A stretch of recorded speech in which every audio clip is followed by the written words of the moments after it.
নমস্কার বন্ধুরা, নতুন একটি ব্লগে আপনাদের স্বাগত। আজ আমার ভাস্তি সোহিনীর জন্মদিন। আজকে সেখানকার অনুষ্ঠানটা আপনাদের কাছে তুলে ধরার চেষ্টা করব। চলুন এখন অনুষ্ঠান বাড়িতে যাই। বন্ধুরা, আজকে সোহিনীর জন্মদিন উপলক্ষে সোহিনীর ভাই, দুইজন ভাই চলে আসছে চিফ গেস্ট। সোহিনী তো সাজসজ্জায় ব্যস্ত।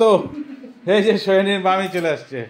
এই যে সোহিনী, এইখানে তুলবো, এখানে। এই যে দেখো কি সুন্দর আজকে মেকআপ যা হবে সোহিনীর জন্মদিনের। এই যে সাজসজ্জা প্রায় রেডি, আর একটু পরে আমাদের অনুষ্ঠান শুরু। এই যে রান্না মোটামুটি শেষের পথে। চাটনি, পায়েস, ছোলার, এই যে পনির, দেখতে তো খুব সুন্দর লাগছে। সোহিনীর জন্মদিন উপলক্ষে চিকেন রান্না হচ্ছে। এই যে দেখুন বন্ধুরা, চিকেন কষা।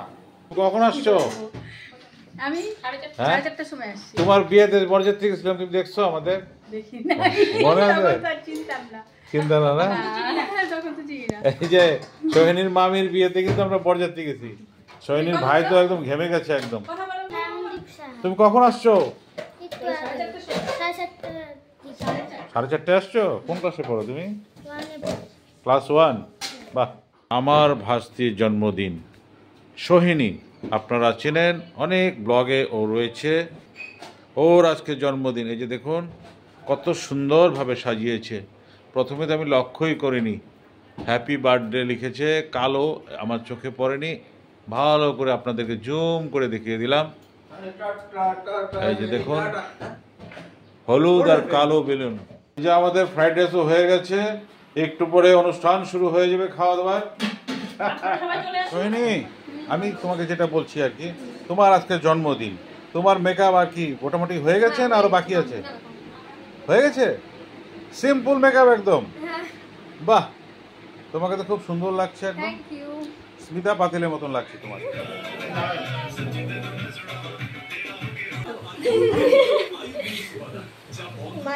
Happy birthday Sohini.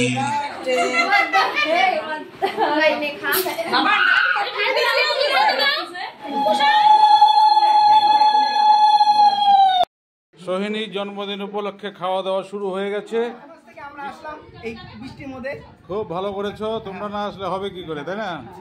সবাইকেই তো আসতে হবে, সবাই মিলেই তো আনন্দ করতে হয়, তাই না? একা একা তো আনন্দ হয় না। তাহলে কি রাখবো আপনাকে, দাদা না কাকা? হ্যাঁ মেশো, কেমন আছেন?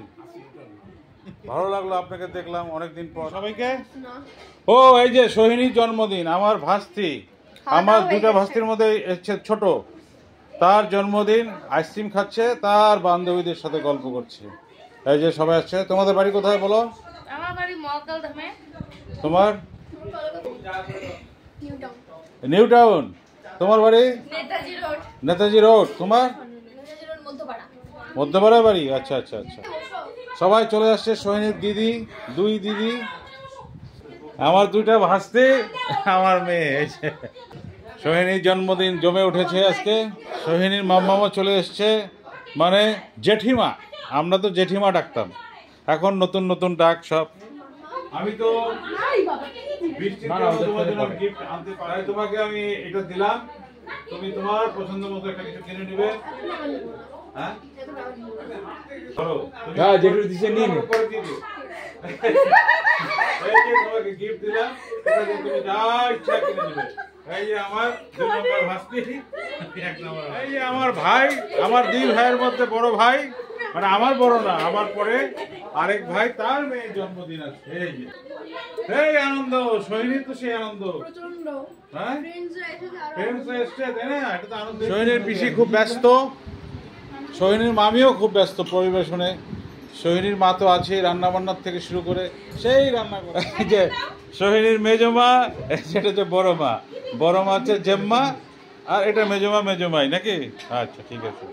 সোহিনীর বাবা আমার ছোট ভাই। বিখ্যাত চশমা কোথায় কিনিস এগুলা? আমাদের তো এরকম কালেকশন নাই। আচ্ছা, রান্না কেমন হচ্ছে এটা বল আগে। খুব ভালো হচ্ছে। হ্যাঁ, তোদের ভালো না লাগলে কি করে হবে? মাংসটা টেস্ট করে বলবি কেমন হচ্ছে। হ্যাঁ, তার উপরে সবকিছু নির্ভর করবে আজকে রান্না বান্না সমস্ত কিছুর ব্যাপারটা। হ্যাঁ, সপ্তর্ষি বলছে মাংসটা খেয়ে বলবে। ওর কাছে ছোলার ডাল থেকে শুরু করে পনির সব ভালো হয়েছে। হ্যাঁ সপ্তর্ষি, মাংসটা খেয়েছো? কিছু ভালো হয়েছে। তারপর তো পায়েস আসবে, আবার আইসক্রিম আসবে, কত কি আইটেম। পর আবার রাধিকার সাথে দেখা হলো। আমার রাধিকা শুনলে অনেকে এবার বন্ধুরা, এটা হচ্ছে আমার রাধিকা। অনেকদিন পর দেখা হলো। রাধিকা কেমন আছো? একদম চিল। তুমি তো দেখলেও এখন আমার সাথে কথাই বলো না। টাইম পাই না। এই যে রাধিকা কিন্তু আমাকে পাত্তা দেয় না মাঝে মধ্যে। এটা তো ঠিক না, বলো, তাই না? আমার রাধিকা বলে কথা। অনেকে এবার রাগ করবে, আমার রাধিকা বলে, তাই না? কেউ করবে না। রাগ করবে না তো? আচ্ছা ঠিক আছে, চলো। হ্যাঁ, কার সুগার? কার 300-400 এগুলা সুগার। কার সুগার? রেস্ট্রিকশনে পুরা 100 টাকা একটু পাইপ দাও। বললাম রান্না বান্না কেমন হচ্ছে? রান্না কেমন রান্না খুব সুন্দর হয়েছে। আচ্ছা, আপনার কি কানের প্রবলেম আছে? রান্নার আর পরিবেশনের যারা আছে নামগুলো বলে ভালো। খুব ভালো। হয় আমি কি বলছি, আপনার কি কানের কোনো প্রবলেম আছে? একটু আছে না? আপনার সাথে তো আমার দোস্তি হয়ে গেল, দোস্তি। আপনার কথা সব শুনতেছি। মেশিন লাগবে? হ্যাঁ, দেখেন, আমার ভাই, আমার বউ, আমার স্ত্রী আমাকে মেশিন নেওয়ার জন্য ব্যস্ত হয়ে গেছে। হ্যাঁ, বুঝে না তো, যার যার সমস্যা শেষে বুঝবে, অন্য মানুষ কি করে বুঝবে, তাই না? এটা হচ্ছে তৃতীয় ব্রেস। তুফানগঞ্জ থেকে যারা এসছে তারা বসে পড়েছে। খুব সুন্দর পরিবেশন চলছে। খুব ভালো লাগলো আজকের অনুষ্ঠানটা। একটু লক্ষ্য করুন।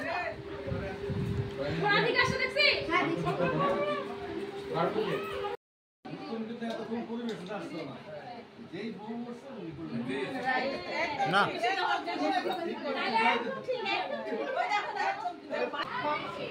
মাংস খাইছিস? কেমন আছে? আমি তো আগে একজনের কাছে ফিডব্যাক নিলাম, বললো মাংস খুব ভালো হয়েছে। এই যে আমার রাধিকা, আমার কাছে কোন আইটেমটা সবচেয়ে বেশি ভালো লাগছে?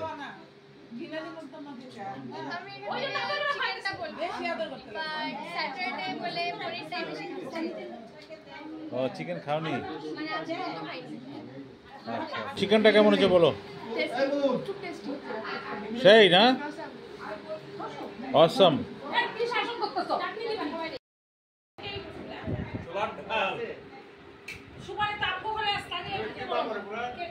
হ্যাঁ, সিঙ্গারা পাপড়।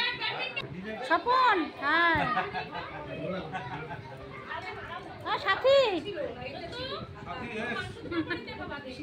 কোনটা ভালো হয়েছে? এই যে বন্ধুরা, সাথী একসাথে খাচ্ছি। আমার বটটা ভিজে আসছে।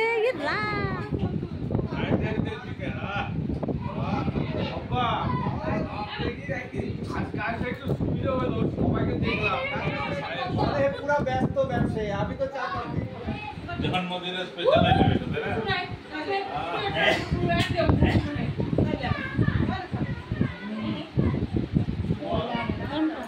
কি ব্যাপার, তুমি লাস্ট ব্যাচ নাকি? তুমি দেখে তোমার পরিবার নিয়ে বসে পড়েছো লাস্ট ব্যাচে। এটা কেমন হলো ঘটনাটা? সায়নী, কিছু বলো। তোমরা তো শেষে। ও, আমি বলছিলাম কি, তোমাদের দোতলায় সবার একটা থাকার ব্যবস্থা করলে কেমন হয়? হ্যাঁ, বলে কি ব্যাপার, মাথা নিচু করে খাইতেছিস? কেমন হয়েছে খাওয়া দাওয়া? বল, রান্না বান্না কেমন হয়েছে? না, এটা তো তোর তো এরকমই হয়, ভাবিস খাবো পরে খেতে পারিস না। আজকে লাস্ট ব্যাচ, আগেও একবার লাস্ট ব্যাচ বলেছি, আমি তো খেয়াল করি নাই। মিষ্টু বাকি আছে। মিষ্টু, এই মিষ্টু, টাকা এত লেট কেন? প্রায় 12টা বেজে গেল, কিন্তু একদম লাস্ট ব্যাচ। শুধু বাড়ির একজন বাকি আছে, বাড়ির কর্ত্রী সোহিনীর মা বাকি আছে। সোহিনীর জন্মদিন উপলক্ষে যে অনুষ্ঠান ছিল, শেষের পথে খাওয়া দাওয়া হলো, গল্প গুজব হলো। এখন এই ভিডিওটা আমি এখানে শেষ করব। আগামী ভিডিওতে আপনাদের সাথে আবার দেখা হবে।